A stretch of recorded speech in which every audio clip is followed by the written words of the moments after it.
The sharp desert wind howled through the Egyptian night in 1978.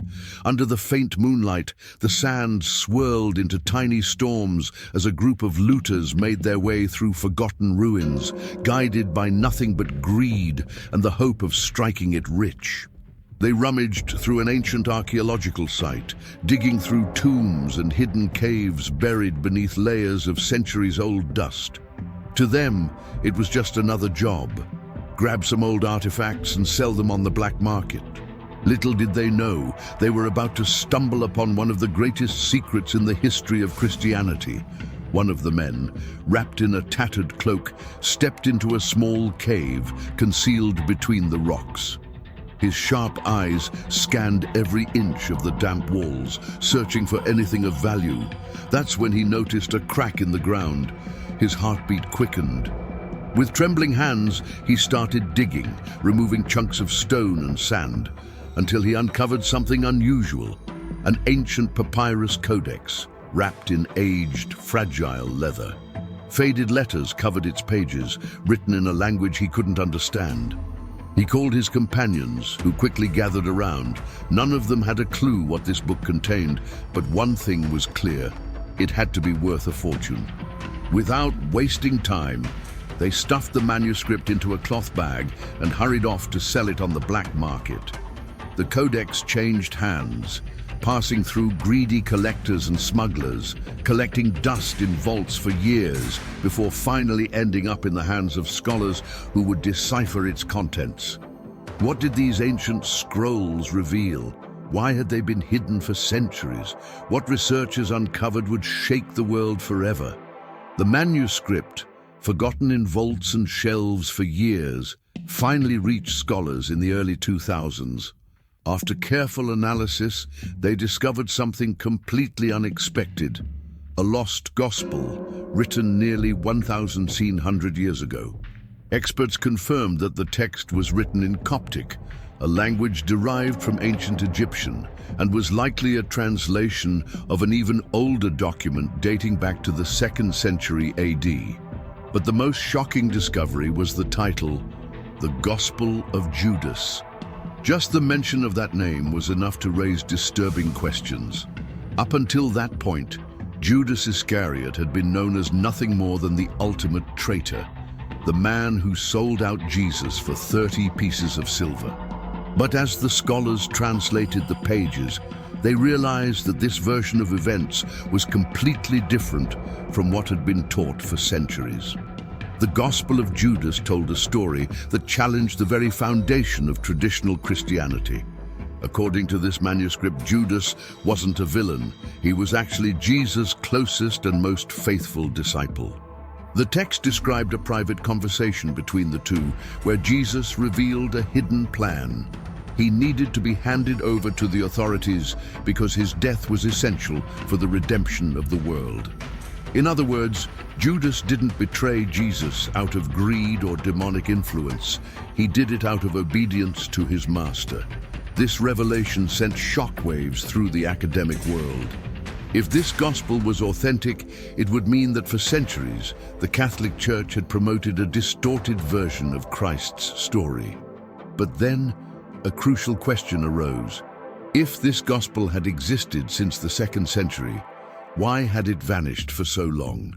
Who had the most to gain from erasing it from history? The answer led researchers to one of the most monumental decisions in church history, the Council of Nicaea. And that's where the fate of the Gospel of Judas was sealed. The year was 325 AD. Christianity, once persecuted by the Roman Empire, had become an unstoppable force. Emperor Constantine, seeking to consolidate his power and maintain unity across the empire, decided to step in and settle one of the most divisive debates among Christians. Which teachings should be considered sacred? To settle this dispute, Constantine called the Council of Nicaea, a gathering of the most influential bishops of the time. The goal: to decide, once and for all, which Gospels would be part of the Church's official canon, and which ones would be condemned as heresy. But this wasn't just a spiritual decision, it was political. During the debates, many texts and gospels were examined. The most powerful faction, led by Bishop Athanasius of Alexandria, pushed for a unified Christian doctrine. To achieve this, any teaching that strayed from the traditional narrative had to be eliminated, and that's how the Gospel of Judas was rejected and declared heretical. According to the new doctrine established at the council, Judas had to be portrayed as a vile, treacherous figure. The idea that he could have been an ally of Jesus was completely unacceptable to the church leaders. It would undermine the very foundation of Christianity as they had built it. But the Gospel of Judas wasn't the only one labeled dangerous. Others were also condemned, including the Gospel of Thomas, which suggested that the kingdom of God was within each individual, removing the need for a religious institution. The Gospel of Mary Magdalene, which implied that Mary Magdalene might have been one of Jesus' most important disciples, standing alongside the apostles. The Gospel of Philip, which hinted at a much closer relationship between Jesus and Mary Magdalene than previously believed. After the Council of Nicaea, these Gospels were hunted down, burned, and erased from history. Only the four Gospels we know today, Matthew, Mark, Luke, and John, were officially accepted as the one true version of Christ's life. But the forbidden texts were not completely destroyed. Some copies were secretly hidden by monks and scholars who believed these stories shouldn't be lost. Centuries later, these manuscripts began resurfacing, and with them, a long-buried truth. But what was so dangerous about these texts? The answer lay in the real power of the apocryphal Gospels and the threat they posed to the church's authority. And the Gospel of Judas was just the beginning. The decision made at the Council of Nicaea wasn't just about theology. It set a precedent for controlling the Christian faith, deciding what would be remembered and what needed to be forgotten. But the Gospel of Judas wasn't the only one erased from history. There were many other texts that told different versions of Jesus' life and teachings. These became known as the Apocryphal Gospels, a term that means hidden or secret. The church's leaders believed these Gospels threatened Christian unity, as they presented alternative interpretations that could weaken the power of the religious institution. Among the most controversial were the Gospel of Mary Magdalene. This text suggested that Mary Magdalene wasn't just a follower of Jesus, but his closest disciple. It also claimed that Peter was jealous of her, since Jesus had given her special knowledge. The Gospel of Thomas. Unlike the canonical Gospels, this document didn't tell a narrative of Jesus' life, but instead contained his secret sayings. One of its most radical teachings was that the kingdom of God wasn't a physical place, but an internal, spiritual experience. The Gospel of Philip. This gospel contained a cryptic passage stating that Jesus used to kiss Mary Magdalene on the mouth, sparking speculation about a deeper relationship between them. The Gospel of Peter. Unlike the four Gospels accepted by the Church, this text described a more supernatural version of Christ's resurrection, including giant angels appearing at the tomb. The Church couldn't allow these ideas to spread, because if Judas wasn't a traitor, if Mary Magdalene was more than just a follower, if salvation was a personal inner journey and not something granted by the Church, it would change Christianity forever. So, what was the solution? Silence these Gospels. Many of these texts were destroyed over the centuries, but not all of them disappeared. Some monks and Gnostic followers who believed in these forbidden teachings hid the manuscripts in caves, sealing them inside jars to protect them from time and persecution. That's how, centuries later in 1945, in the Egyptian city of Nag Hammadi, another collection of forbidden texts was rediscovered, bringing to light what the Church had tried to bury for thousands of years. But the biggest discovery of all was still to come. By the end of the 20th century, the Gospel of Judas resurfaced, challenging everything we thought we knew about the greatest traitor in history. And when this long-lost document landed in the hands of scholars, they realized the world was about to change forever. The years passed, centuries went by, but the story of the Gospel of Judas was far from over. For nearly 1,700 years, this manuscript remained hidden, buried in the silence of history. But truth has a strange way of finding its way back to the light. In the late 1970s, in Egypt, a group of tomb raiders was digging through forgotten ruins when they stumbled upon a papyrus codex wrapped in aged leather.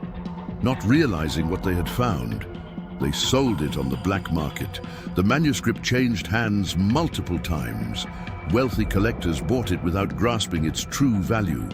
For years it sat locked away in vaults, forgotten, exposed to humidity and decay. It wasn't until the early 2000s that it finally made its way to a team of experts. And when scholars opened that fragile, faded document, they were stunned by what they read. It was the Gospel of Judas. For centuries, the Catholic Church and traditional scholars had insisted that Judas was history's ultimate traitor. But within those ancient pages, there was a version of events that could change everything. As the manuscript was translated, it revealed something unbelievable. Judas didn't betray Jesus. He was actually the only disciple who truly understood him. According to this forbidden gospel, Jesus chose Judas to hand him over to the authorities because it was all part of a greater divine plan. If this story was true, then everything we thought we knew about Christ's passion would have to be rewritten. The discovery sparked fierce debates. Conservative theologians dismissed the manuscript, claiming it was just another Gnostic text with no real historical value. Historians, on the other hand, called it one of the most important religious discoveries of the century, proving that alternative versions of Jesus' story had been deliberately erased. The public was divided. Some saw Judas as a misunderstood martyr, while others stood firm, believing his betrayal was undeniable. But in the end, one question remained. If this gospel had been hidden for nearly 2,000 years, how many other secrets are still buried? And the answer to that might be hidden in one of the most mysterious places on Earth, the Vatican's secret archives. And what's locked away in there could be even more disturbing. Today's in the Vatican secret archives, the Vault of Lost Knowledge. The discovery of the Gospel of Judas proved to the world that history isn't always told in full, but this was just one piece of a much bigger puzzle. Because if the Church managed to keep a controversial gospel hidden for almost 2,000 years, what else could be locked away, far from public eyes? The answer might be hidden in one of the most secretive and inaccessible places in the world, the Vatican's secret archives. Located deep inside Vatican City, this archive isn't just some old library. It contains thousands of historical documents, carefully guarded under extreme security. Some of the most classified information in history could be hidden in there, including apocryphal manuscripts, gospels that were never included in the Bible. Could there be texts even more shocking than the Gospel of Judas? Documents on the trial of the Templars. What really happened to the powerful Knights Templar? Letters on lost civilizations. Rumors suggest that the Vatican possesses records proving contact with civilizations that disappeared thousands of years ago. Prophecies and predictions. What does the Church know about prophecies that could change the course of humanity? Scholars who have been granted limited access to these archives insist that they contain secrets capable of rewriting history as we know it. If the Gospel of Judas was hidden for so long, how many other forbidden texts will never see the light of day? What else is the Church hiding from us? The history of Christianity has been shaped by those in power. The Council of Nicaea decided what should be remembered and what should be forgotten. What has been taught in churches for centuries may be only a controlled version of the truth. And if the Vatican truly holds the key to our hidden past, what else are they keeping from us? After all, if a single document had the power to shake the foundation of a faith followed by billions, wouldn't it be hidden away? But regardless of the answer, one thing is certain: the truth always finds a way to resurface. The Gospel of Judas survived against all odds, and with advances in technology and archaeology, more long-buried secrets continue to be uncovered. So here's the question: if the true history of Christianity were fully revealed, would the world be ready to hear it? The story of the Gospel of Judas is living proof that truth can be silenced, but never destroyed. For nearly 2,000 years, this manuscript was considered lost, buried by time, forgotten by the world. But when it finally resurfaced, it raised a disturbing question: how many other truths have been erased from history? If Judas was actually an ally of Jesus and not a traitor, wouldn't that completely change how we understand the crucifixion and Christianity itself? If texts like the Gospel of Mary Magdalene or the Gospel of Thomas had been accepted, would Christianity today even look the same? If the Vatican's secret documents were revealed, would the world be ready to face the truth? The real question here isn't just what has been hidden, but why. Since the dawn of humanity, those who control knowledge have the power to shape reality. What has been taught for centuries may have been carefully selected, while anything that challenged the system was erased. But truth has an incredible power. It always finds a way to reappear.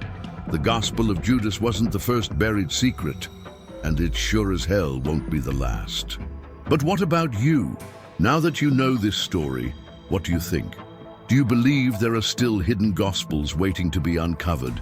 Do you think the true history of faith has been concealed for centuries? Drop your thoughts in the comments.